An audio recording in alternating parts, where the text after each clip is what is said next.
Assalamualaikum warahmatullahi wabarakatuh. Saya Abel Purmatasari dengan NIM 90500123061 dari kelas A Perbankan Syariah. Baik, di sini saya akan menjelaskan sedikit materi tentang inflasi dan pengangguran dalam ekonomi Islam. Adapun materi yang pertama yaitu definisi inflasi dan pengangguran. Yang pertama yaitu inflasi. Inflasi merupakan keadaan di mana terjadi kenaikan harga barang secara terus-menerus yang dapat menyebabkan menurunnya daya beli masyarakat karena secara real tingkat pendapatannya juga menurun. Inflasi juga terjadi karena kenaikan permintaan yang bertambah besar dibandingkan penawaran suatu barang di pasar.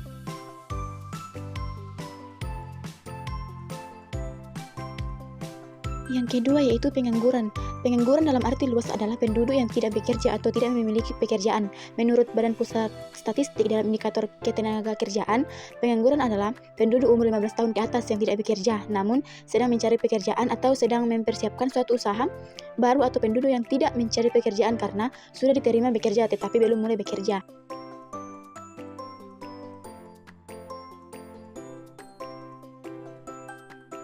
Materi yang kedua yaitu penyebab dan indikator inflasi. Yang pertama yaitu penyebab inflasi. Inflasi karena tarikan permintaan. Yang kedua, inflasi karena desakan biaya.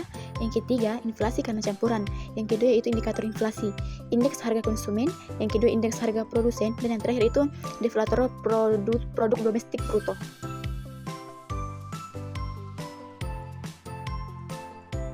Materi yang ketiga yaitu inflasi dalam perspektif Islam.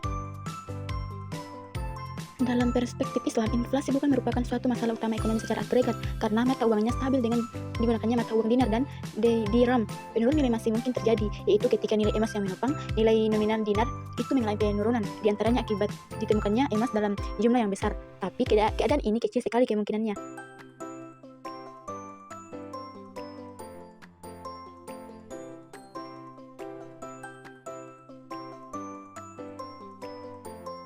Materi yang keempat yaitu kebijakan ekonomi konvensional dan Islam dalam mengatasi inflasi. Yang pertama, kebijakan ekonomi konvensional dalam mengatasi inflasi terbagi menjadi tiga, yaitu kebijakan moneter konvensional, kebijakan fiskal konvensional, dan pengendalian harga dan subsidi. Yang kedua yaitu kebijakan ekonomi Islam dalam mengatasi inflasi terbagi menjadi tiga. Yang pertama, penghapusan riba, kedua, zakat dan distribusi kekayaan, dan larangan ihtikar dan spekulasi.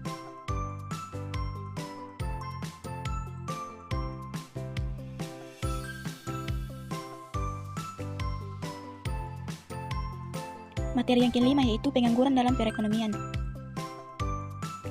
Pengangguran merupakan salah satu permasalahan ekonomi makro yang paling krusial dan berdampak luas terhadap tatanan sosial dan ekonomi suatu negara. Secara umum, pengangguran adalah situasi di mana seseorang yang tergolong usia produktif secara aktif mencari pekerjaan namun tidak mendapatkan kesempatan untuk bekerja. Dalam praktiknya, fenomena ini tidak hanya mencerminkan persoalan ketidakseimbangan antara penawaran dan permintaan tenaga kerja, tetapi juga menjadi indikator ketidakefisienan sistem ekonomi dalam mengelola sumber daya manusia yang tersedia.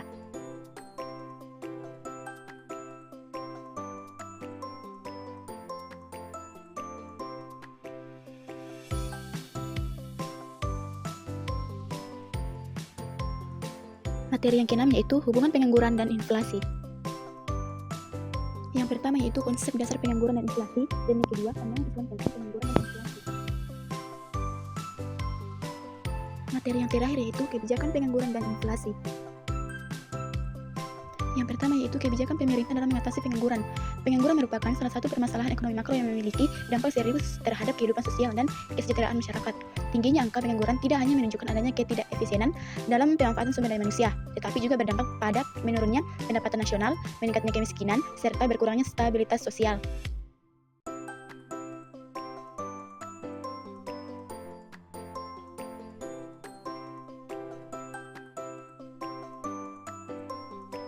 Yang kedua yaitu kebijakan pemerintah dalam mengatasi inflasi.